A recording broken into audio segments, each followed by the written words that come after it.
दामन बिछा के मांगो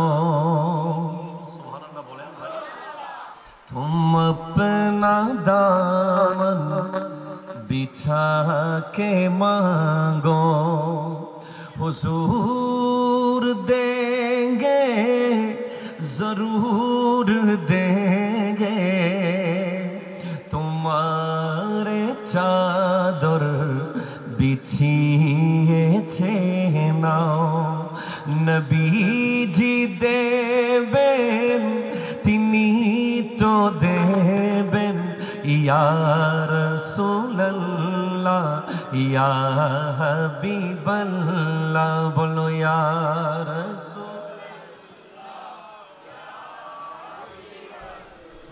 या रसूलल्लाह या हबीबल्लाह या रसूलल्लाह या हबीबल्लाह तुम अपना दामन बिछा के मांगो हुजूर देंगे जरूर देंगे बोलो हुजूर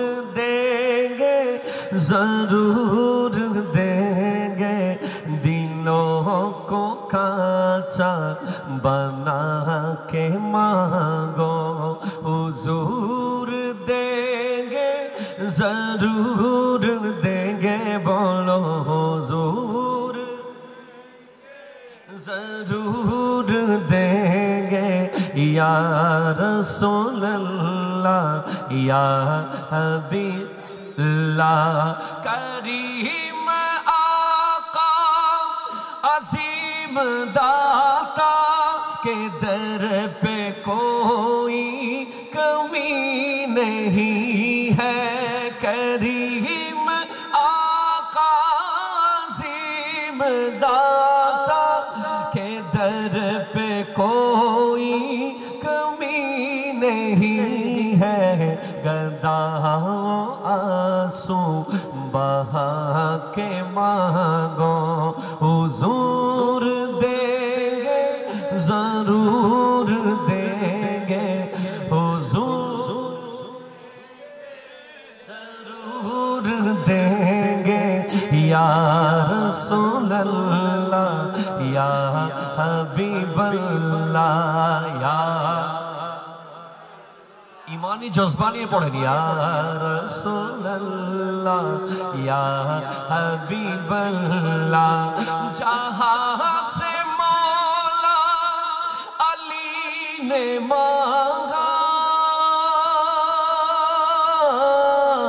जहाँ से हर एक वली ने मांगा जेखाने मौला अली छे সেখানে সকল ওয়ালি পেয়েছেন ওনারি রোজায় গিয়েছে নাও মদিনাতে তুমি গিয়েছে নাও নবীজি দেবেন তিনি তো দেবেন হৃদয়কে কাঁচা বানিয়েছে নাও নবীজি দেবেন তিনি তো দেবেন ইয়া রাসূলুল্লাহ ইয়া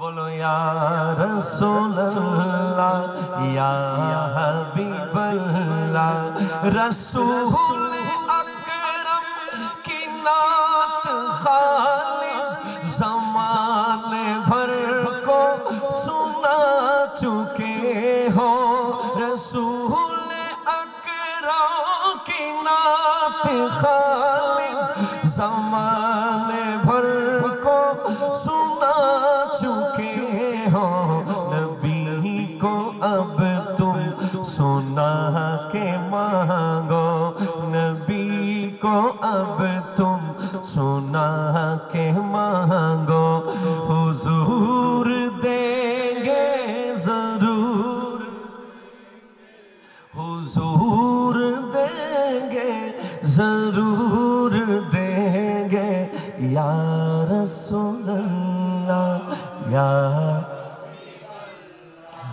या रसूल अल्लाह या।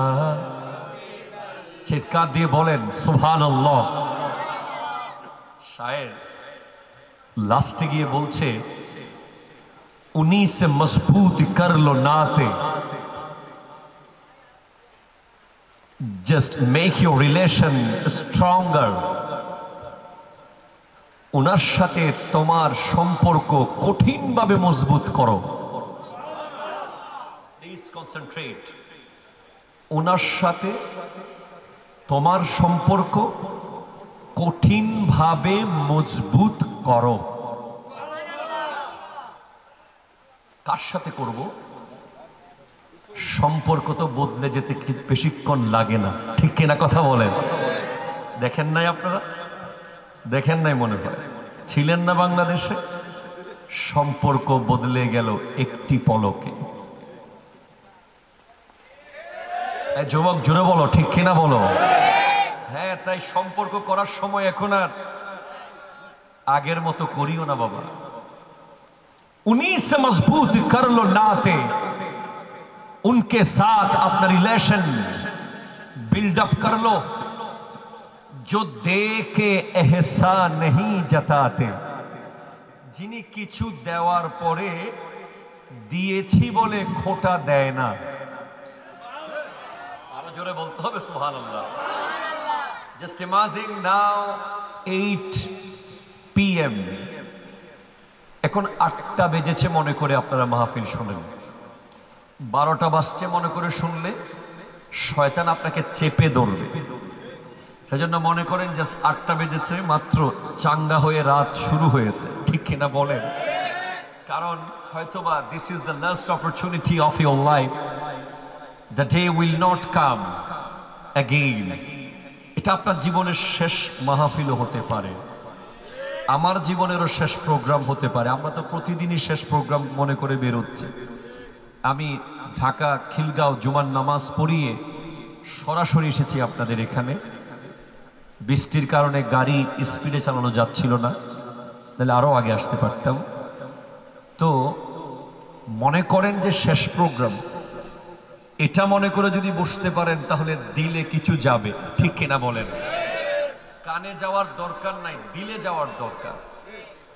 তো শায়ের বলছে ওনার সাথে সম্পর্ক করো যিনি দেওয়ার পরে দিয়েছি বলেন না। আমরা একটা ছোট্ট চাকরি দিলে 1000 বার দেখাই দিই, এক কাপ চা খাওয়াইলেও বলে দিই তোমারে না চা খাওয়াইছি, ঠিক কিনা বলেন না? একটু একটু হেল্প করলে সুযোগ খুঁজি কেমনে বলে দেব। কিন্তু একজন দুনিয়াতে ছিলেন, জিন্দা রওজার ভিতরে আছেন। সুবহানাল্লাহ বলেন, আরো জোরে বলেন। আরে একদিন গলা ফাটিয়ে ফেললে কি আর হবে ভাই?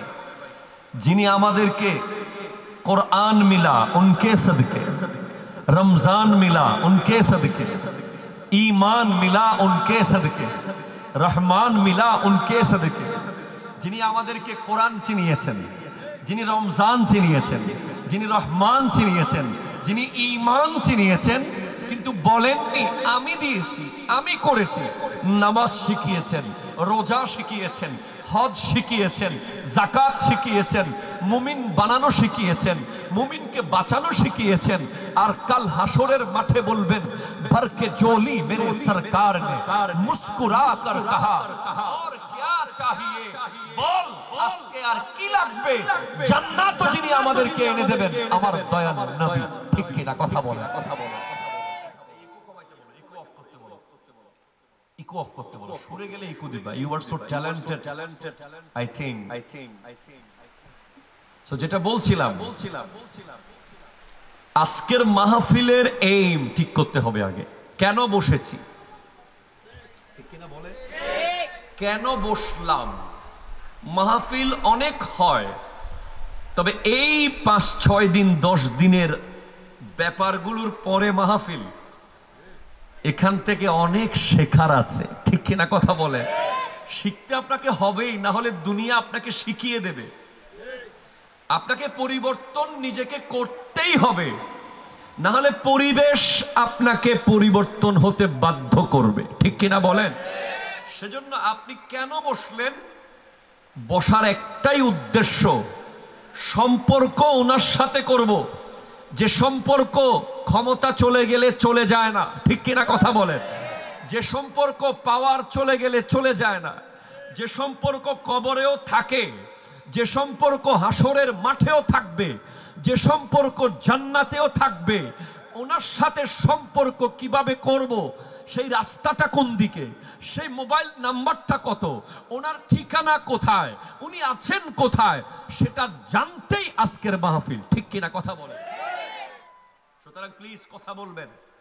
আপনারা জানেন যে আমাকে পোলাও, কোরমা, বিরিয়ানি খাওয়াইতে হবে না, কিন্তু আমি বড় লোভী মানুষ, আওয়াজের লোভী, অডিয়েন্সের রেসপন্সের বড় লোভী আমি। আপনাদের রেসপন্স যত পাবো, কথা তত বের হবে। আজকের প্রোগ্রাম পবিত্র সোহাদায়ে কারবালা উপলক্ষে ইমাম হাসান হোসেন রাদিয়াল্লাহু তাআলা আনহুমা স্মৃতি সংসদের ব্যবস্থাপনায় আজকের আয়োজনের সম্মানিত সভাপতি হাজী জাফর আহমদ, সভাপতি হজরত পীরানে পীর দস্তগীর আব্দুল কাদের জিলানী রহমতুল্লাহ আলাইহি জামে মসজিদ। আওয়াজ দিয়ে বলেন মারহাবা, আরো জোরে বলেন মারহাবা। আজকের সম্মানিত উদ্বোধক হাজী মোহাম্মদ ইউসুফ সওদাগর, সাধারণ সম্পাদক অত্র মসজিদ। আজকের প্রধান বক্তা মৌলানা আরিফ রায়হান কাদরি, আমার অত্যন্ত প্রিয় ছোট ভাই, অনেক সুন্দর কথা বলে, আপনারা তাকে দোয়া করবেন। আজকের বিশেষ আলোচক মৌলানা জসিমউদ্দিন আল কাদরি সাহেব কেবলা এবং আমন্ত্রিত অসংখ্য ওলামায়ে কেরাম, মৌলানা মোহাম্মদ উমাইনুদ্দিন মানিক সাহেব, মৌলানা মোহাম্মদ কুতুবউদ্দিন আল কাদরি, হাফিজ মোহাম্মদ আইয়ুব সাহেব সহ আমার সামনে বসা এক ঝাঁক মুরব্বী বাবারা, তরুণ যুবক ভাইয়েরা, পর্দার অন্তরালে অত্যন্ত শ্রদ্ধেয় আমার মা বোনেরা, সোশ্যাল মিডিয়ার মাধ্যমে যারা আমাকে দেখবেন, আসসালামু আলাইকুম ওয়া রাহমাতুল্লাহি ওয়া বারাকাতুহু। লাইভ অফ করেন, অসুবিধা আছে। আমার একটি বিষয় নির্ধারণ করে দেওয়া হয়েছে আজকের মাহফিল থেকে, কামেল মুর্শিদের পরিচয়। জোরে বলেন, খুব দরকারি আজকের দিনে, কারণ মাজার ভাঙার কথা শুনছি আমরা। ঠিক কিনা বলেন না? হ্যাঁ। এবং গুণাবলী, মানব জীবনে কামিল মুর্শিদের প্রয়োজনীয়তা কেন, দরকার আছে না নাই? আমি 3টা পার্টে 15 মিনিট করে, 3, 15, 45 মিনিটে কথা শেষ। অ্যাজ এ লেকচার, ক্লাসরুমের মতো শুনবেন। আমি আয়াত তিলাওয়াত করেছি সূরা আনকাবুত থেকে। রব্বুল আলামিন ইরশাদ করছেন, ওয়াল্লাযিনা জাহাদু, সুবহানাল্লাহ, জোরে বলেন না, ফিনা, যারা আমি আল্লাহকে পাওয়ার জন্য চেষ্টা চালায়। আমি চাইবো ভিতর থেকে 5-6 জন যুবক একটু এখানে আসবে আমার সামনে, যারা একটু জোরে জোরে আওয়াজ করতে পারবে, আমাকে যারা ভালোবাসে, প্লিজ একটু উঠে আসুন সামনে। 5 থেকে 6 জন যুবক আসলেই হয়ে যাবে। সুবহানাল্লাহর আওয়াজটার জন্য একটু আসেন please, please. So kind of you, thank you. হ্যাঁ আসেন, আরো 2-1 জন আসেন। মাশাআল্লাহ, মাশাআল্লাহ, আরো 2-1 জন আসেন। ঠিক আছে, বাচ্চারা একটু পিছনের দিকে থাকো, তোমাদের বড় ভাইদেরকে বসতে দাও। হ্যাঁ, যারা আল্লাহকে পাওয়ার জন্য, যারা আল্লাহকে, একটু বলেন, যারা আল্লাহকে পাওয়ার জন্য প্রচেষ্টা চালাবে। আল্লাহ বলছেন লানাহদিয়ান্নাহুম, আমি তাদেরকে হেদায়েত করব, রাস্তা দেখাবো, সুবুলানা, আমার রাস্তাগুলো আমি তাদেরকে দেখাবো। একটু জোরে বলেন সুবহানাল্লাহ। তার মানে চেষ্টা আপনাকে করতেই হবে, চেষ্টা আমাদেরকে। আল্লাহ কোথায় আছে, কিভাবে আল্লাহকে পাবো, কিভাবে আল্লাহকে রাজি করতে পারবো, সে ব্যাপারে যারা সার্বক্ষণিক ভাববে, দিনের কোন একটা অংশে সে ফিক্স রাখবে, এই টাইমটা আমি রাখলাম আল্লাহর খোঁজে, ব্যবসার খোঁজে না, চাকরির খোঁজে না, জমি জামা বাড়ি গাড়ির খোঁজে না। আমার এই টাইম ফিক্স, প্রতিদিন এত ঘন্টা এত মিনিট আমি রেখেছি আল্লাহর খোঁজে। এ চেষ্টা যারা করবে তাদেরকে আল্লাহ তার রাস্তায় হেদায়েত করবে। ওয়াদা করেছেন কে? আরো জোরে বলেন কে? এরপরে আরেকটি আয়াত আমি তিলাওয়াত করেছি, রব্বুল আলামিন ইরশাদ করছেন, আল আখিল্লাউ ইয়াওমাইযিন বা'দুহুম লিবা'দিন আদু। কাল হাসরের মাঠে বন্ধু বন্ধুর শত্রু হয়ে যাবে। কি হয়ে যাবে? দুনিয়াতে প্রচন্ড বন্ধুত্ব, কিন্তু হাসরের মাঠে কি হয়ে যাবে? শত্রু। একমাত্র মুত্তাকিরা ছাড়া, মুত্তাকিরাই হাসরের মাঠেও বন্ধু থাকবে। এবার আপনি দেখেন, আমি এই দুই আয়াত থেকে কথা বলবো। আল্লাহ তাআলা আমাকে আমার প্রাণপ্রিয় মুর্শিদ করিম আওলাদ রসুল আল্লামা সৈয়দ মোহাম্মদ তাহের শাহ সাহেব কিবলা মাদ্দাজিল্লুহুল আলীর দোয়ার নজর। অত্র পটিয়ায় ঢোকার সময় যার দোয়া নিয়ে আমরা প্রবেশ করি, হজরতে শাহ চাঁদ আউলিয়া রহমতুল্লাহ আলাই, হজরতে আমিরুজ্জামান শাহ রহমতুল্লাহ আলাই সহ সকল ওলি আল্লাহদের দোয়া আল্লাহ আমাদের মাথার উপরে রাখুন, আমিন। জোরে বলেন আমিন। দেখেন, এই দুটা আয়াতকে রেখে দিলাম, আমি যাব আবার। এখন আমি যাই কামেল মুর্শিদ কে, যে আখিরাতেও আপনার বন্ধু থাকতে পারবে, যে দুনিয়াতে আপনাকে আল্লাহর রাস্তায় চালাতে পারবে। একটু জোরে বলেন না সুবহানাল্লাহ।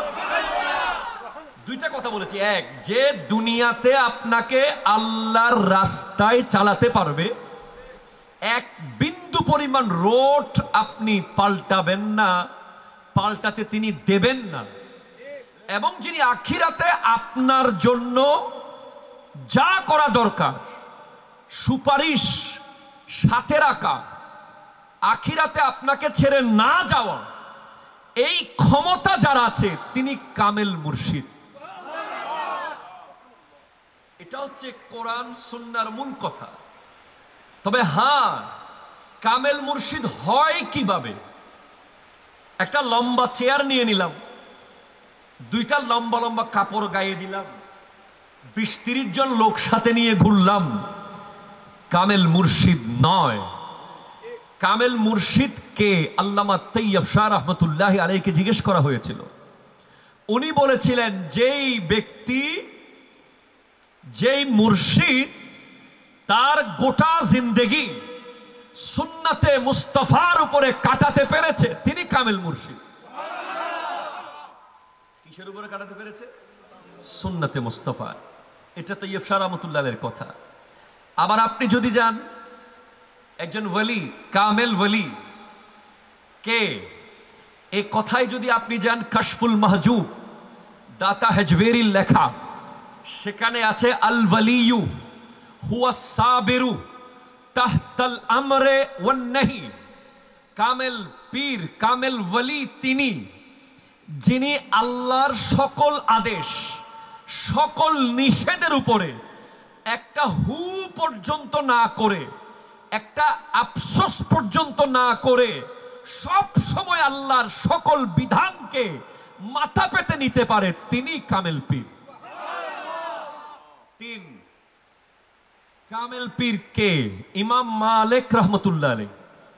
4 মাযহাবের 4 জন ইমাম আছে।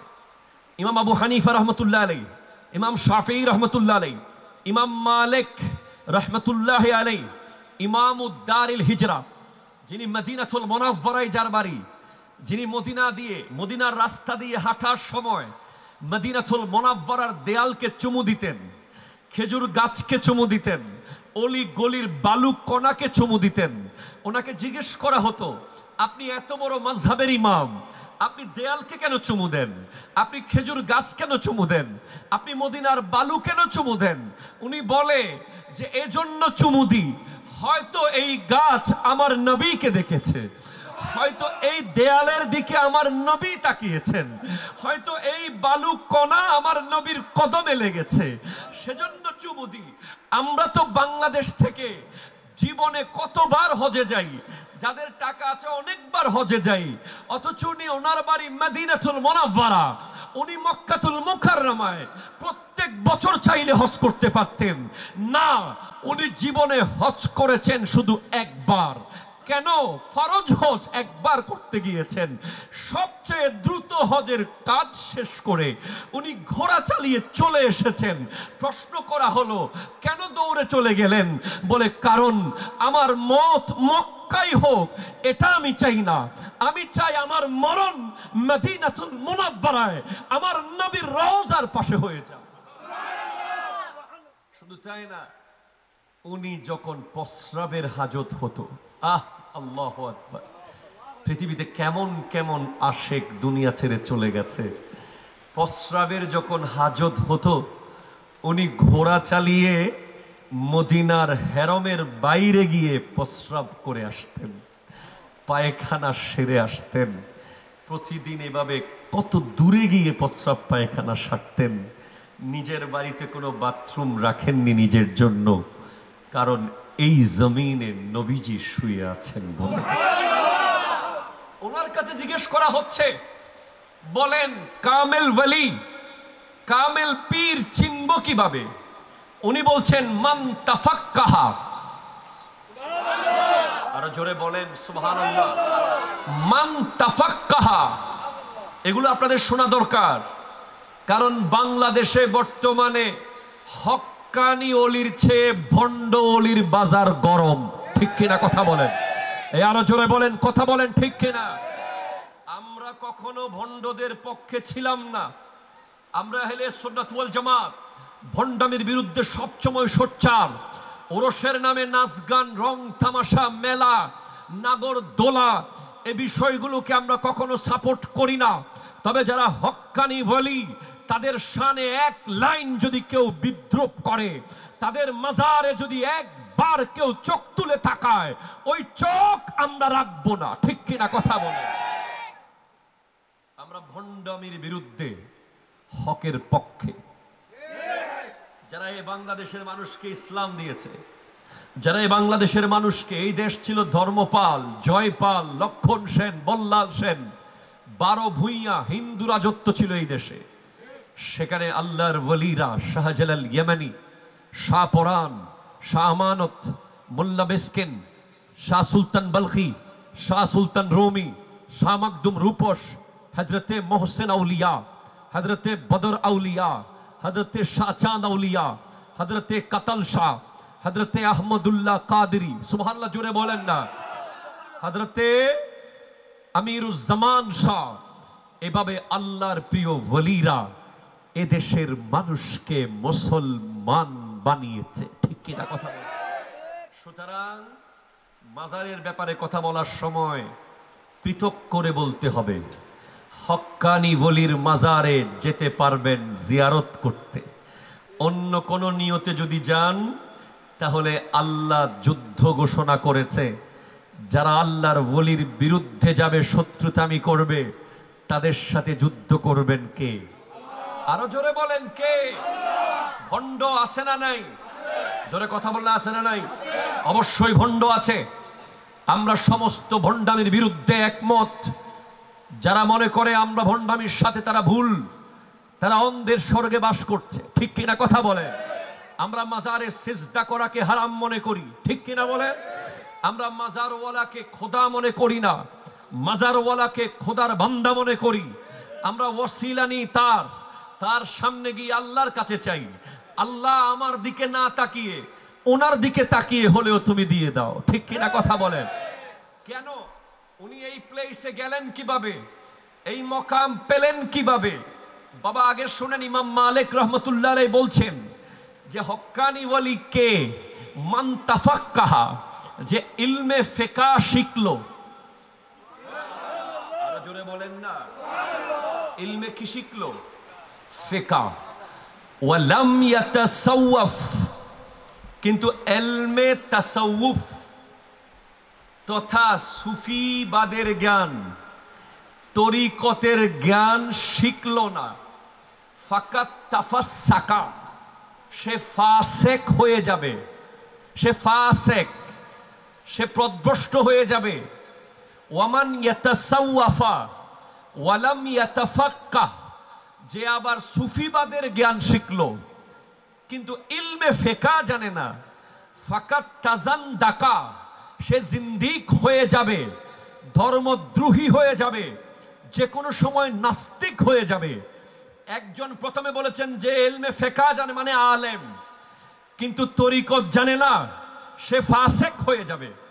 আর যে তরিকত জানে, শরীয়ত তথা ইলমে ফিকহ জানে না, সে জিন্দিক নাস্তিক হয়ে যাবে। আর ওমান জামা বাইনাহুমা ফাকাত তাকাম্মালা, যার কাছে শরীয়ত আর তরিকত দুইটা বরাবর পেয়ে যাবেন, তিনি কামেল, তিনি মুকাম্মেল। জোরে বলবেন না ভাই সুবহানাল্লাহ? হ্যাঁ ভাই, কামেল পীর। এখন আসেন, কামেল পীর কি দেয় আমাদেরকে? কামেল পীর, কামেল পীর, কামেল পীর কি দেয় যুগে যুগে? আপনি শুনে অবাক হবেন। হযরতে ফুদাইল ইবনে আয়াস রহমতুল্লাহ আলাইহি। আপনাদের কষ্ট হচ্ছে না তো? একজন বড় মাপের ডাকু ছিলেন, ডাকু, ভয়ঙ্কর। একদিন যখন যাচ্ছেন কাফেলা, উনি ডাকু হিসেবে যে কাজ করা সেটা করতে গেছেন। কাফেলার ভিতরে একজন কোরআন শরীফের একটা আয়াত তিলাওয়াত করলো। এই আয়াত শোনার পরে উনি এমন ভাবে হঠাৎ পাল্টে গেলেন, সাথে সাথে তওবা করলেন। তওবা করে যার মাল তাকে ফেরত দিয়ে দিচ্ছেন। এতদিন যাদের মাল ডাকাতি করেছেন তাদের বাসায় বাসায় গিয়ে ক্ষমা চাচ্ছেন। এক ইহুদির থেকে কিছু স্বর্ণের ইট ওনারা নিয়েছিলেন। ওই ইহুদিকে গিয়ে বলে, আপনার ইটের জন্য মাফ করে দেন। ইহুদি বলেন, না, ইটের বদলে ইট দিতে হবে। বলে, আমি কিভাবে দেব? সেগুলো তো অনেক আগেই আমার গ্রুপ খরচ করে ফেলেছে। বলে, আপনি কি আসলে তওবা করেছেন? বলে, হ্যাঁ করেছি। তাহলে যান, আপনি কিছু মাটির ইট নিয়ে আসেন বস্তাতে ভরে। কারণ তাওরীত কিতাবে একটা ব্যাপার আমরা পড়েছি, সেটা বলছি। উনি কিছু মাটির ইট নিয়ে ওই ইহুদির কাছে গেলেন। ইহুদি বস্তা যখন খুললো, দেখলেন ওই মাটির ইটগুলো স্বর্ণের ইট হয়ে গেছে। তখন জিজ্ঞেস করলেন ফুদাইল ইবনে আয়াস রাহমাতুল্লাহ, কি ব্যাপার, মাটির ইট কেমনে স্বর্ণ হয়? বলে, তাওরীত কিতাবে আছে, আখেরি নবীর কোন উম্মত যদি খালেস তওবা করে, তওবার মতো তওবা করে, যেই তওবা আসল তওবা, সেরকম তওবা করলে সে মাটি ধরলে স্বর্ণ হয়ে যাবে। যদি কোনো মাটিকে স্বর্ণ হিসেবে চায়, স্বর্ণ হয়ে যাবে। আপনার তওবা নিখুঁত, আপনার তওবা পিওর, এতে কোনো সন্দেহ নাই। যান, আপনি রাজি করে ফেলেছেন আপনার রবকে। ফুদাইল ইবনে আয়াস রাহমাতুল্লাহ আলাইহি বিশাল এক পাহাড়ে উঠে গেছেন, আর দুনিয়াদারিতে নাই। তখন বাদশাহ হারুন রশিদ নাম শুনেছেন। বড় মন খারাপ একদিন, টাকা পয়সা খাওয়ার দাওয়ার কোনো কিছুই বাদশাহ হারুনের মন জোগাতে পারছে না। হ্যাঁ, এমন সময়ে ওনার উজির বলছে, আপনি কিছু ওলি আল্লাহর দরবারে যান, হয়তো মন ভালো হয়ে যেতে পারে। এমত অবস্থায় বাদশাহ হারুন কয়েকজন অলির কাছে গেলেন। দেখে ওই অলিগুলো বাদশাকে দেখে চেয়ার ছেড়ে উঠে যাচ্ছে। ওরে বাবা, গরিবের ঘরে হাতির পা, বাদশাকে পূজাপুজি করছে, বাদশার আনুগত্য দেখাচ্ছে, বাদশার প্রতি মায়েল হয়ে যাচ্ছে, বাদশাকে খুশি করার জন্য কথা বলছে। উনি বলছেন, এসব ব্যক্তি আমার মন ভালো করতে পারবে না। চলো এমন কারো কাছে চলো যিনি সত্যিকারের ওয়ালি আল্লাহ। যেতে যেতে ফুদাইল ইবনে আয়াস রাহমাতুল্লাহ আলাইহি দরজার গেটে, সুবহানাল্লাহ জোরে বলেন, নক করছেন, নক। ভিতর থেকে খাদেম বলছে কে? বলে আমি বাদশাহ হারুন। বলে এখানে বাদশার কোনো জায়গা নাই, এটা ফকিরদের জায়গা। এটা কার জায়গা? ফকিরদের জায়গা।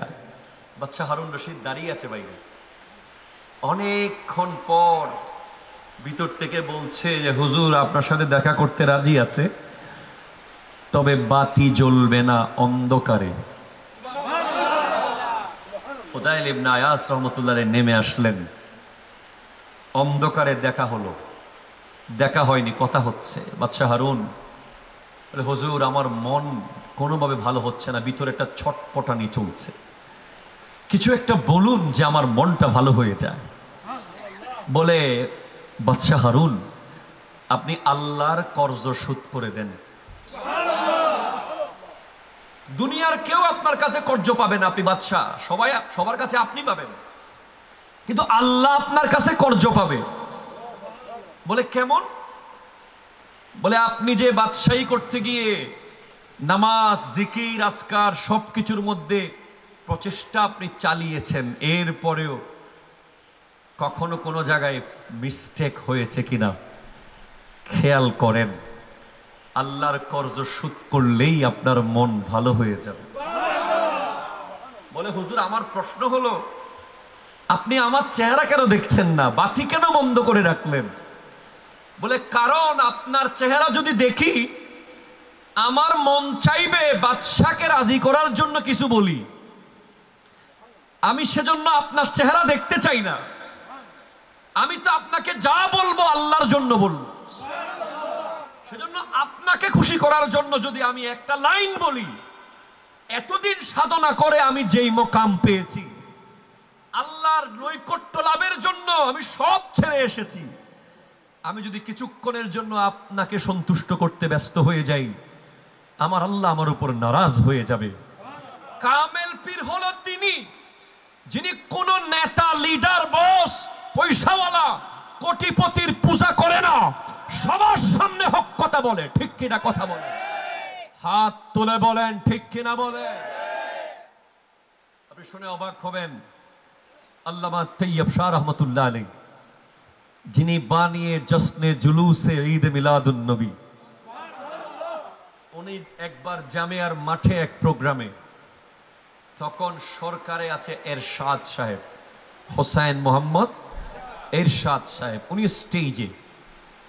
তো যারা দায়িত্ববান মেম্বার ওনারা বলছেন যে হুজুর ইরশাদ साहब को कहे कि मदरसा के लिए कुछ दे। तैयब शाह रहमतुल्लाह अलैह बोलছেন इरशाद कौन है? इरशाद इरशाद के? बोले वो प्रेसिडेंट है। बोले उनसे भी बड़ा प्रेसिडेंट के साथ मेरा ताल्लुक है। ওনার চেয়ে আরো অনেক বড় প্রেসিডেন্টের সাথে আমার সম্পর্ক, আমি কেন ওনার কাছে খুঁজতে যাব? ওনার মন চাইলে উনি দেবে, উনি না দিলেও মাদ্রাসা চলবে। দেখেন ওলি আল্লাহ কি জিনিস, হক্কানি পীর কি জিনিস। এরপরে इलेक्शन सामने, बोले हुजूर इरशाद साहब के लिए दुआ कीजिए, सबको कह दे के उनको इलेक्शन में सिलेक्ट करे। हुजूर बोलছেন अगर इरशाद साहब दीन के लिए काम करे, इस्लाम के लिए काम करे, अहले सुन्नत वल जमात के लिए काम करे, तो उनका साथ देना, ना करे तो ना देना। আমরা হলে কি করতাম? অবুক প্রেসিডেন্ট সাহেব কেন আর মাহফিল উঠাই গেল, ভোট দেবেনি। কথা বলেন না, আপনারা কথা বলতেছেন না বাবা, আপনারা কথা বুঝেন নাই মনে হয়। যারা কামেল না তারা ডাইরেক্ট বলবে অবুক, ইবেরে সাইড দি, আর উগ্গয়ালি হইব অবুক ইবেরে সাইড দি। আর যারা কামেল তারা ডিরেক্ট বলে দেবে উনি যদি ইসলামের জন্য কাজ করে ওনাকে তোমরা ভোট দিও, না করলে দিও না। সুবহানাল্লাহ আপনি বলবেন না? কামেল পীর। অনেক কথা আছে। দেখেন কামেল পীরের প্রয়োজন কি শোনেন যুবক ভাই। কামেল পীর কি দেয় আমি বলেছি। কামেল পীর আমাদেরকে, আমরা অনেকে মনে করি যে আমার পীর সাহেব হুজুর আমাকে দরবারে যাবো 1 প্যাকেট বিরিয়ানি দিবে। কথা কন না? অনেকের মনে থাকে না, মনে মনে নিয়ত থাকে দরবারে যাই মাজিয়ে 2 বিরিয়ানি আর 2 ভাত খাই চলে এসো, তবরুক খাইম, উদ্দেশ্য তবরুক। অথবা উদ্দেশ্য থাকে হুজুরের সাথে দেখা করব, ফু নিয়ে চলে আসবো দোয়া নিয়ে। ঠিক আছে, সব এগুলো আসল উদ্দেশ্য না। এডুকেটেড ইয়াং পিপল আপনারা শোনেন, কামেল পীর কি দেবে? কামেল পীর আপনাকে একটা দর্শন দেবে যেটার নাম হলো তাসাউফ। এটার নাম কি? আরো জোরে মুখস্থ করে বলেন কি? তাসাউফ। সুবহানাল্লাহ জোরে বলেন। আপনারা ইমাম আবু হানিফা রাহমাতুল্লাহর নাম শুনেছেন?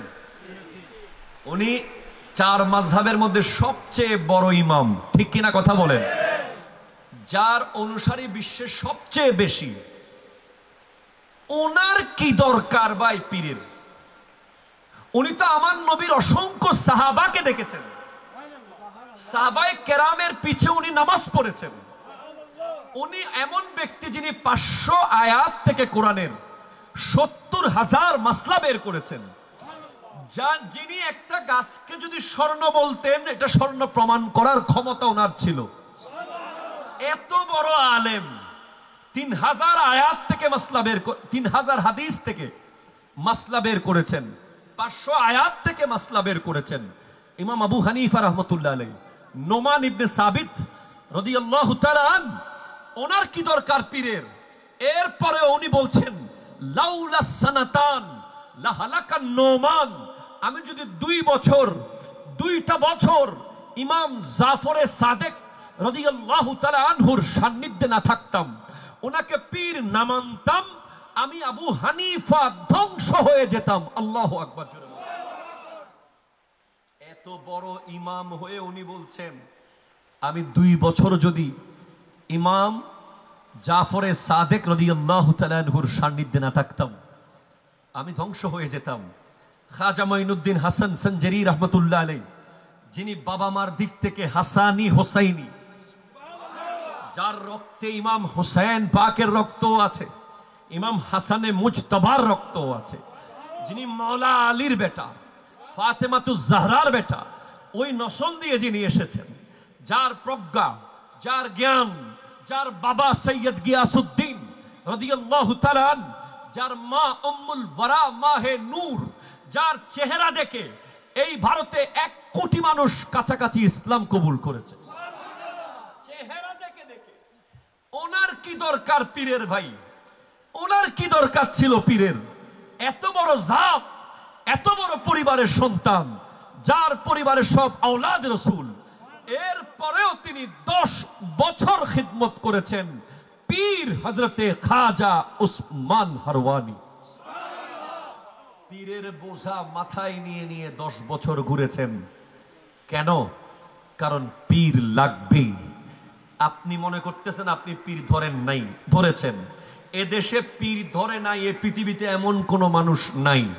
কারো পীর আওলাদ রাসূল, কারো পীর হক্কানি ওলি, কারো পীর গুগল। কথা বলেন না, আপনি কথা বলেন না। কারো পীর ইউটিউব, কারো পীর ফেসবুক। আমার আপনার পীর, যারা আমরা পীর ধরেছি, উনি যেগুলো আমাদেরকে সবক দেয়, আমার যে সমস্ত ভাইয়েরা পীর মানে না, পীর ধরে না, পীর চিনে না, পীর বুঝে না, তারা ইউটিউব থেকে যে শাইখের বক্তব্য শুনে শুনে জীবন যাপন করে, ওনাকে তারা পীর মানলো। ঠিক কিনা কথা বলেন না? পীর মানলো, অথচ বলে আমরা পীর বুঝি না, পীর মানি না। না রে ভাই, ডক্টর জাকির নায়েকের বক্তব্য যদি আপনি শুনে ফলো করেন, আপনি তাকে পীর মানলেন। আহমদুল্লাহ সাহেবের আলোচনা শুনে যদি আপনি জীবন যাপন করেন, তাকে আপনি পীর মানলেন। আরো যারা যারা আছে, আমি দুজনের কথাই শুধু বললাম। আমরা তো সব সময় পীরের কথা বলি, অনেকে আমাদেরকে বেদাতি বলে, ঠিক কিনা বলেন না? অনেকে আমাদেরকে মাজার পূজারি বলে, এগুলো অনেকে আমাদেরকে ভণ্ড বলে। এগুলো সম্পূর্ণ কিছু শব্দ বোমা, মিথ্যা তোহমত। আমরা বেদাতিও নই, আমরা মাজার পূজারিও নই, আমরা ভণ্ডও নই। আমরা যা করি কোরআন সুন্নাহ মতে করি, ঠিক কিনা কথা বলেন? জোরে কোন ঠিক কিনা বলেন? শোনেন বাবারা আমার, পীর কি দেয়? পীর দেয় তাসাউফ। তো পীরের দরবারে গেলে আপনি তাসাউফ পাবেন। এই যে আপনারা যারা রাজনীতি করেন, প্রথমে ইউনিয়ন পর্যায়ে আপনাকে কাজ করতে হয়, সেখান থেকে আপনি থানা পর্যায়ে যান। যদি আপনি দক্ষতা দেখাতে পারেন, ত্যাগ স্বীকার করতে পারেন, কষ্ট পেতে পারেন, কষ্ট মানতে পারেন, জেল জুলুম সহ্য করতে পারেন, আপনি থানা পর্যায়ে যান। থানা পর্যায়ে জেল জুলুম সহ্য করতে পারলে জেলা পর্যায়ে যান। জেলা পর্যায়ে সমস্ত বাধা বিপত্তি, কষ্ট, পরিশ্রম, জীবনের মুহূর্তগুলো কোরবান করতে পারলে রাষ্ট্রীয় পর্যায়ে যান। সেভাবে তরিকতেও কিছু পর্যায় আছে। সুবহানাল্লাহ বলবেন না মনে হয় আপনারা? তো দরুদ শরীফ পড়ুন, আল্লাহুম্মা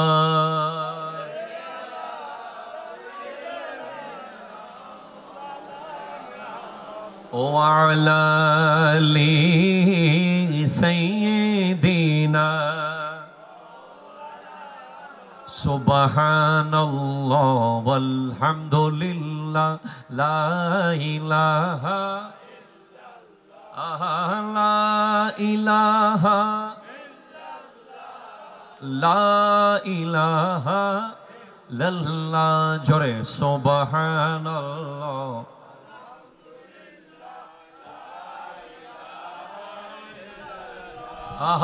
লা ইলাহা লা ইলাহা। এটা জোরে বলেন সুবহানাল্লাহ, জোরে বলেন। দাখিল, আলিম, ফাজিল, কামিল, ম্যাট্রিক, ইন্টার, অনার্স, মাস্টার্স, আসেনা নেই। সেইভাবে তরিকতেরও কিছু পর্যায় আছে। এগুলো জানতে হবে ভাই, এগুলো আমাদেরকে কখনো এই ওয়াজ হয় না। তরিকতের পীরের ওয়াজে শুধু চলে এই কারামতের কথা আর এই চম্বম। আসলে কি তাসাউফ কি বলেন তো? এখানে চারটা শব্দ আছে, চারটা অক্ষর আছে। তা কি বলেন তো? দু নম্বর হচ্ছে ওয়া। দু নম্বর কি? না সরি, প্রথমে তা, তারপরে দুই নম্বর হচ্ছে সৎ, কি বলেন তো? তিন নম্বরে হচ্ছে ওয়া। তিন নম্বরে কি? চার নম্বরে হচ্ছে ফা। কয়টা অক্ষর হলো? আবার বলেন, তা, সৎ, ওয়াও, ফা। আবার বলেন, তা, সৎ, ওয়াও, ফা। সুবহানাল্লাহ। এই চারটা দিয়ে কি হয়? তা মানে তওবা। তা দিয়ে কি বোঝানো হচ্ছে? আরো জোরে বলেন, কি? তওবা। আপনি যে পীরকে ধরেন না কেন, ওই পীরের প্রথম কাজ হবে আপনাকে তওবা করিয়ে দেওয়া। কি করিয়ে দেওয়া? আর যে বলেন, কি করিয়ে দেওয়া? তওবা। অতীতের সব গুনার ব্যাপারে তওবা। হ্যাঁ, তওবা করার পরে কিছু জিনিস রয়ে যায়, সেটা হলো অন্যের হক। কারো জায়গা, কারো দোকান, কারো গাছ, কারো ফল, কারো জমি যদি আপনি জবর দখল করেন, কারো এক পয়সা হক, একটা পয়সা যদি আপনি খেয়ে থাকেন, এই হক তওবা করলে মাপ হবে না।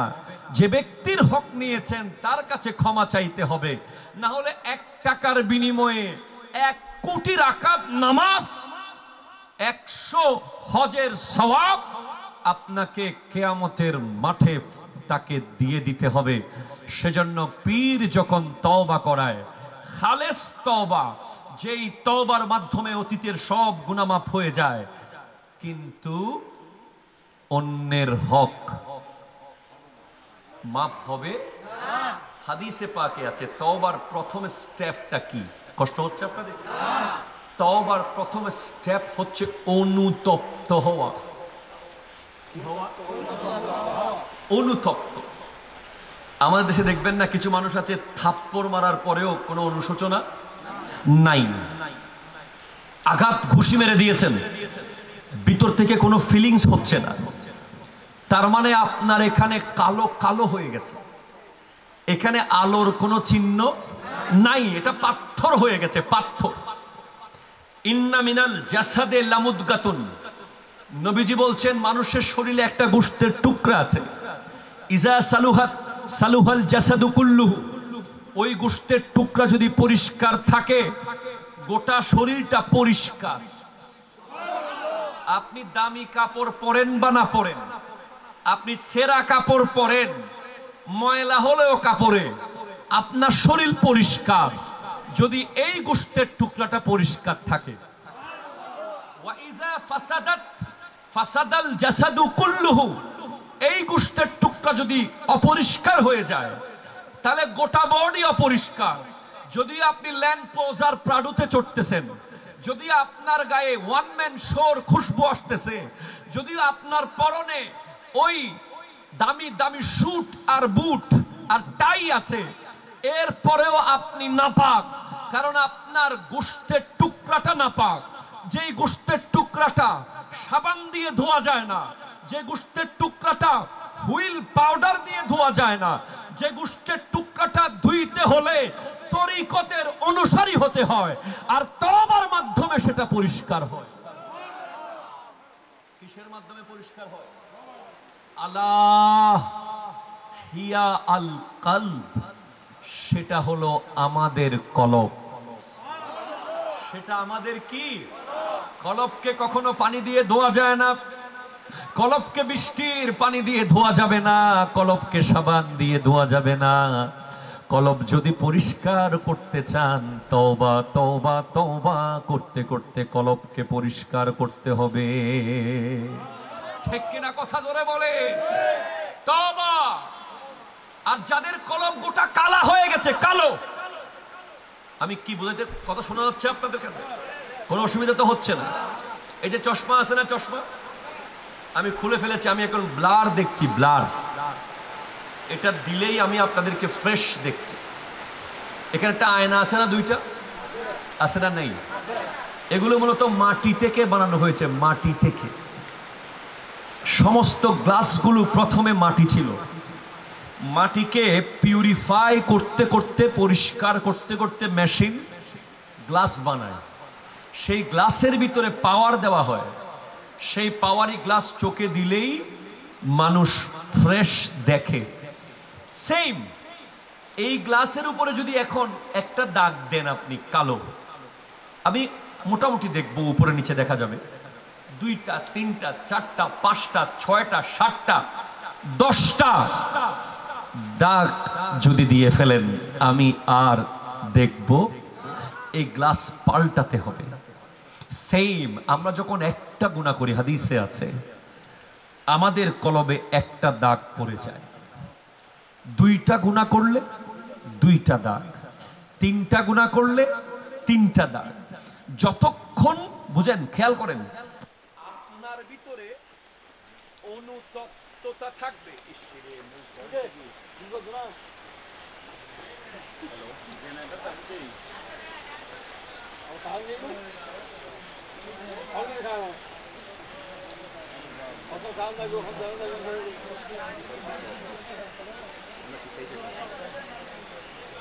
একটি বিষয় কথা হয়েছে, আচ্ছা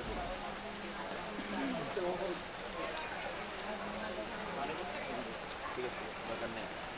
মাহফিল এক আল্লাহ বাসাইলে আল্লাহ যদি বাসাই 1000 মাহফিল আছে, 1000 আল্লাহ যদি বাসাই।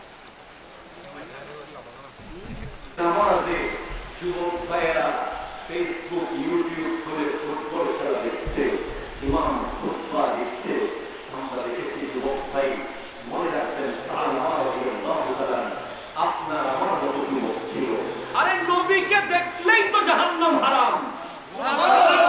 যদি ইমানের চোখে, ইমানের চোখে নবীজিকে শুধু একবার দেখে, তার জন্য জাহান্নাম হারাম।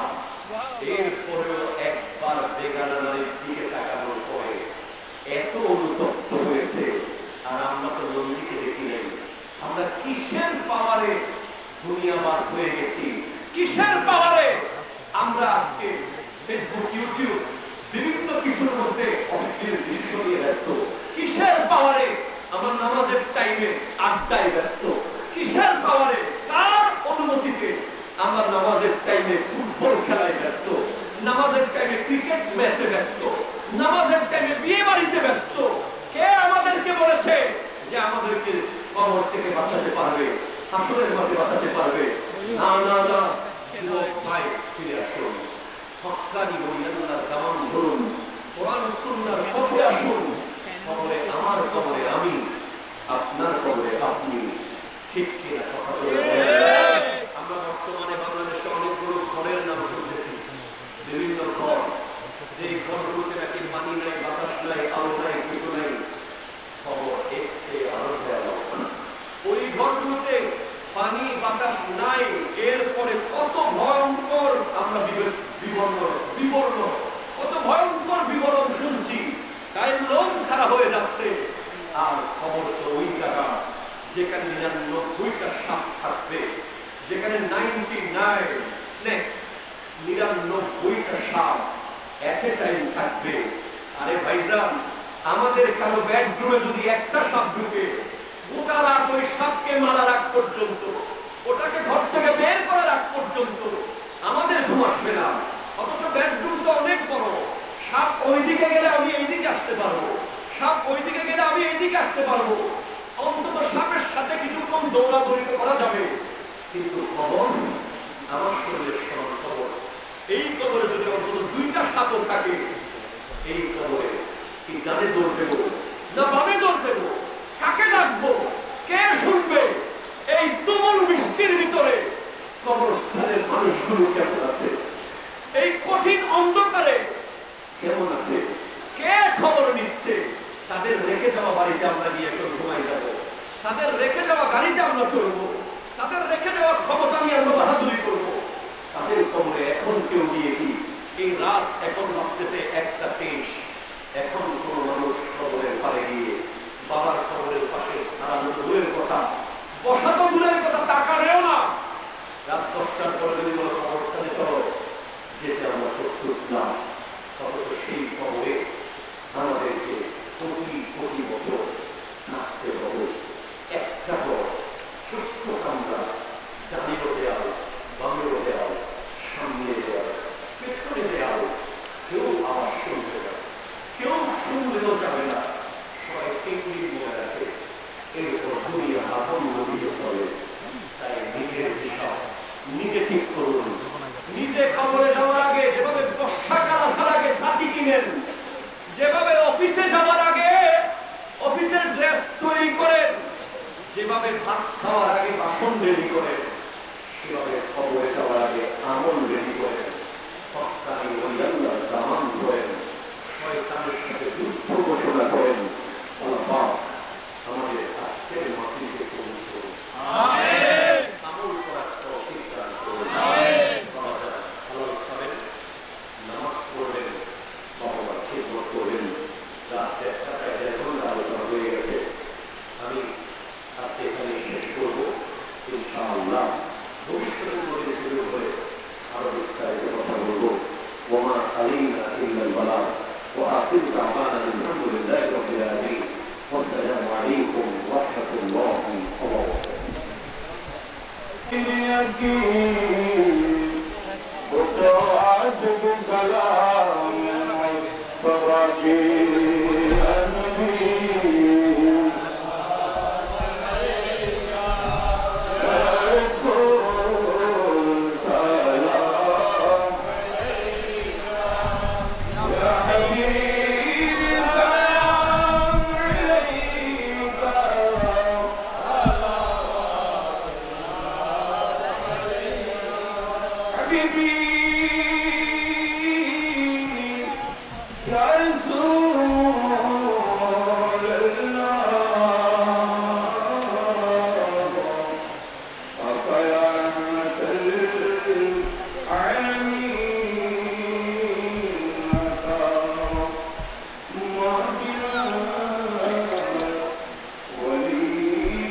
Banda Amirul Awliya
প্রচুর বিদ্যুৎ কামনা আজকের মাহফিলের প্রধান অতিথি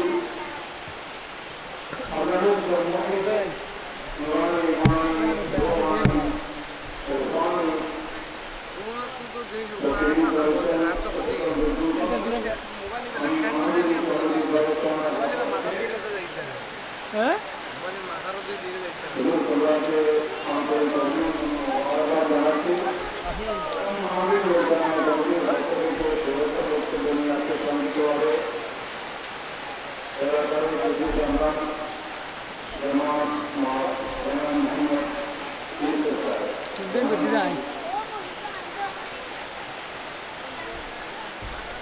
নির্দিষ্ট সময়ে এই মাহফিল অনুষ্ঠিত হয়ে থাকে যে আমরা মাহফিল শ্রবণ করি। এই মাহফিলে যারা অর্থ দিয়ে ব্যক্তিগত সময় দিয়ে এই মাহফিলের জন্য দীর্ঘদিন যাবৎ কষ্ট করে আসতেছেন তাদেরকে আমি আমার অন্তরের পক্ষ থেকে আবার ধন্যবাদ এবং মোবারকবাদ জানাচ্ছি। আর আমাদের মা বোনেরা যারা আমাদের প্রজেক্টের মাধ্যমে এই মাহফিল শ্রবণ করেছেন তাদেরকে আমি আন্তরিক ধন্যবাদ জানাচ্ছি। কারণ বর্তমান প্রেক্ষাপটে দেখা যায় আমাদের মা বোনের বিষয় নিয়ে আমাদের বক্তারা যা বলেছেন তা যদি আমরা স্মরণ করি, আমরা যদি মানি, তাহলে আমাদের জীবনটাও আরো সার্থক হবে। কিন্তু বর্তমানে দেখা যায় আমাদের যুবক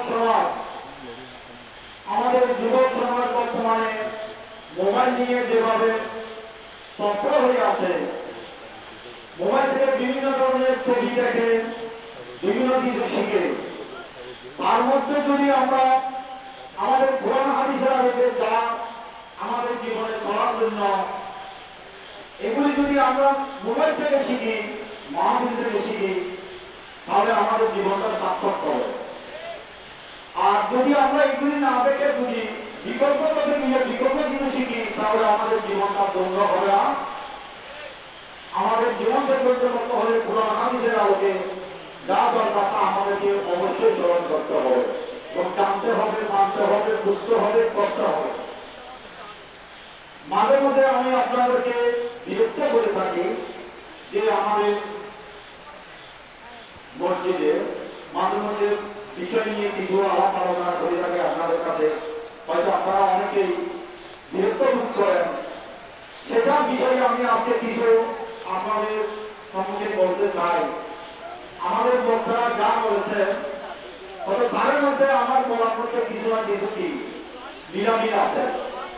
হয়তো আমরা মসজিদে নামাজ পড়তে যাই, নামাজ কিভাবে পড়তে হয় সেটা জানি না, কিভাবে কষ্ট হয় সেটা আমি জানি না, তার সাথে কিভাবে ব্যবহার করবে সেটা আমরা মানি না, আগে কিভাবে আচরণ করতে হবে সেটা আমরা জানি না। হুজুরকে আমরা কি যথাযথ সম্মান করি না। একজন নেতাকে আমরা সম্মান করি, নেতাকে হাজার বছর সম্মান করলেও কোনো কাজে আসবে না যদি একজন ইমাম সাহেবকে আপনি সম্মান করেন, তার কিয়ামতের মধ্যে আপনাকে সেটা সহায়তা করে। নেতাকে মানতে হবে নেতার সিস্টেমে, কিন্তু ধর্মীয় সিস্টেমে নয়। আমরা অনেকে না বুঝে নেতাকে কি ধর্মের থেকে বেশি মনে করে থাকি, সেটা হচ্ছে আমাদের সমাজের ভুল। সেটার জন্য আমি যুবক সমাজদেরকে আমি বলতে চাই, আপনারা ভুল পথে চলবেন না, ভুল বুঝবেন না। মা বাবাকে সম্মান করার জন্য আমাদের যতটুকু প্রয়োজন ততটুকু আমরা বর্তমান সমাজে আমরা করি না। কেন করি না? সেটা আমাদের শিক্ষার অভাব। আমরা যদি শিক্ষা যোগাযোগ করতে পারি তাহলে আমাদের মা বাবাকে সম্মান করা, উস্তাদকে সম্মান করা, পর্যায়কে সম্মান করা, এলাকাকে সম্মান করা, সুন্দরভাবে আমরা চলা, এগুলি থেকে আমরা কোনোদিন পিছপা হব না। কিন্তু বর্তমানে দেখা যায় আমরা সভাপতি না নিয়ে বিতর্কতে চলার জন্য চেষ্টা করে থাকি। তার জন্য আমি সবাইকে অনুরোধ করব, এই মাহফিলের পক্ষ থেকে আপনারা সবাই আজ থেকে শিক্ষা নিয়ে যান। আমরা মাহফিলে যা শিখেছি তা যেন আমাদের জীবনে বাস্তবায়ন করতে পারি, সেইটুকু আশা রাখে। জীবনে যদি সার্থক করতে চান ধর্মের বিধিবিধান ছাড়া কোনো উপায় নাই। এখন আমাদের মাহফিলের স্বেচ্ছাসেবক ভাইরা আপনাদের জন্য কিছু তরফ নিয়ে এসেছেন। আপনারা সবাই ধৈর্য সহকারে বসবেন, কেউ হরিমুল্লাহ বিশৃঙ্খলা সৃষ্টি করবেন না, কারণ বিশৃঙ্খলাকে আল্লাহ পাগল পছন্দ করেন না। সবার ধৈর্য সহকারে বসবেন, সবার জন্য তরফ দেওয়া হবে। আমাদের পর্যাপ্ত পরিমাণ আছে, আপনারা কেউ হাতে হাতে যাবেন না, সবাই তরফ পাবেন। চিন্তার মাধ্যমে তরফ গ্রহণ করবেন। আমাদের স্বেচ্ছাসেবক ভাইরা যাতে আপনাদেরকে তরফ হাতে হাতে পৌঁছে দিতে পারে সেভাবে সুযোগ করে দিবেন। এবং আমাদের এই মাহফিলে যারা পরিচালনা করেছেন তাদের যদি কোনো ভুলভ্রান্তি হয়ে থাকে আমি এই মাহফিলের পক্ষ থেকে আপনাদের সবার কাছে ক্ষমা চেয়ে দিচ্ছি। আপনারা সবাই ক্ষমা করে দিবেন। সময় হচ্ছে মহত্বের গুণ, ক্ষমার চেয়ে বড় কিছু নেই। আপনারা সবাই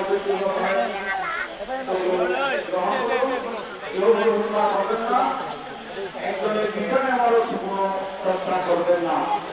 আর আমাদের মাধ্যম যারা সদস্যের মাধ্যমে মাহফিল সমাপ্ত করেছেন তাদেরকে আমি মাহফিলের পক্ষ থেকে আন্তরিক ধন্যবাদ মোবারক জানিয়ে আপনাদেরকে ধৈর্য সহকারে পাশে গ্রহণ করে নেওয়ার জন্য সুবিধা অনুরোধ জানাচ্ছি। আমি মাহফিলের পক্ষ থেকে আন্তরিক ধন্যবাদ জানিয়ে আজকের এই মাহফিলে আমার এই আসসালামু আলাইকুম ওয়া রাহমাতুল্লাহি ওয়া বারাকাতুহু।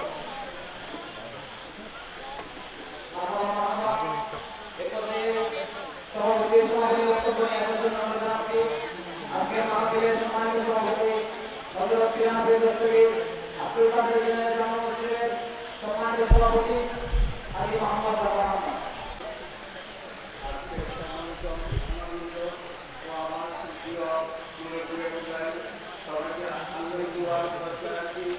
আপনারা যে সহকারে এই বিশ্ববিদ্যালয়ের মধ্যে আপনারা সহকারে বসে আছেন অনেক শেষ ধন্যবাদ। পরিশেষে আপনাদেরকে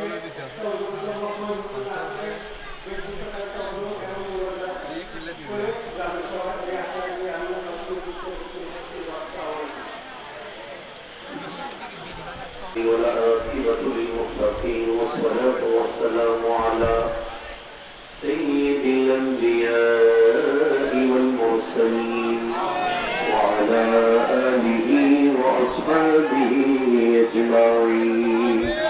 اللهم ربنا ظلمنا أنفسنا وإن لم تغفر لنا وترحمنا لنكونن من الخاسرين. ربنا آمنا فاغفر لنا ذنوبنا وكفر عنا سيئاتنا وتوفنا مع الأبرار يا عزيز يا غفار يا رب العالمين. गुनाहों की कश्ती डुबा दे खुदाया तू दरियाए रहमत बहा दे खुदाया. अल्लाह ইমাম হাসান হুসাইন রাদিয়াল্লাহু তাআলা আনহুমা যুব সংঘের এই মাহফিলকে তুমি কবুল করো। যেদিন থেকে নিয়ত করেছে সেদিন থেকে আজকের দিন পর্যন্ত সমস্ত ভুল ত্রুটিগুলো তুমি ক্ষমা করে দাও। সবগুলোকে লক্ষ কোটি গুণ বাড়িয়ে দিয়ে আমার নবীজির রওজা সোনার মদিনায় পৌঁছিয়ে দাও। আমার নবীজির ওসিলায় সমস্ত আম্বিয়া, সকল সাহাবা, আহলে বাইত রাসূলের সকল সদস্যগণ, আজওয়াজ মুতাহহারাত, উম্মাহাতুল মুমিনিন গণের রওজায় সওয়াব পৌঁছিয়ে দাও। আজম শহীদ শাহ বগদাদ তাজা চৌরবি শ্রীকুটি আল্লামা তৈয়ব শাহ কিবলা তাজা গরিব নওয়াজ বাহাউদ্দিন নকশবন্দ মুজাদ্দিদ আল-কিসানি শিহাবউদ্দিন সুহরাওয়ার্দী, শাহাদ আল ইয়ামানি, শাহ ফরহান, শাহ আমানত, মোল্লা মিসকিন, গরিবুল্লাহ শাহ, ইয়াসির আউলিয়া, মোহসিন আউলিয়া, গৌসুল আজম ভান্ডারী, গোলাম রহমান কিবলা কাবা, আমিরুজ্জামান শাহ সহ সমস্ত ওলির মাঝে সওয়াব পৌঁছে দাও। আমিন। এই মজলিসে যারা বসে আছে, কারো মা কবরে আছে, কারো বাবা কবরে আছে, কারো দাদা নানি শ্বশুর শাশুড়ি কবরে আছে, আল্লাহ প্রত্যেকের কবরে সওয়াব পৌঁছে দাও। আল্লাহ রাব্বুল আলামিন কবরগুলোকে জান্নাতের বাগান বানিয়ে দাও, লিবাসগুলোকে জান্নাতে লিবাস করে দাও। আল্লাহ রাব্বুল আলামিন আমাদেরকে 5 ওয়াক্ত নামাজি বানিয়ে দাও, আমাদেরকে হালাল রুজি খাওয়ার তৌফিক দাও, সত্য কথা বলার তৌফিক দাও, সৎ পথে চলার তৌফিক দাও। আল্লাহ যারা টাকা দিয়ে, পয়সা দিয়ে, মেধা দিয়ে, শ্রম দিয়ে এই মাহফিলকে সফল করলো, আল্লাহ প্রত্যেকের জান্নাত তুমি নিশ্চিত করে দিও, দুনিয়ায় কামিয়াবি নিশ্চিত করে দিও। রব্বুল আলামিন আল্লাহ ক্যান্সার থেকে রক্ষা করো, আমিন। আর অ্যাটাক থেকে রক্ষা করো, আমিন। ব্রেইন স্ট্রোক থেকে রক্ষা করো, আমিন। কিডনি লিভারের রোগ থেকে রক্ষা করো, আমিন। আল্লাহ আমার মা বোনদের প্রত্যেকের মনের আশা পূরণ করে দাও, তাদেরকে স্বামী, শ্বশুর, শাশুড়ির শ্রদ্ধা, ভালোবাসা, মহব্বত বুঝার তৌফিক দাও, তাদেরকে পর্দানশীল বানিয়ে দাও। আল্লাহ রাব্বুল আলামিন আখির ফরিয়াদ, আমাদেরকে হাসপাতালের বিছানায় মরণ দিও না, আল্লাহ আমাদেরকে রোড অ্যাক্সিডেন্টে মরণ দিও না, আল্লাহ আমাদেরকে কঠিন জাহান্নামের মধ্যে মরণ দিও না, আল্লাহ আমাদের বাংলাদেশের উপরে খাস রহমত নাযিল করো, আল্লাহ ফিলিস্তিনের উপরে খাস রহমত নাযিল করো, আল্লাহ রব্বুল আলামিন কাশ্মীরের উপরে খাস রহমত নাযিল করো।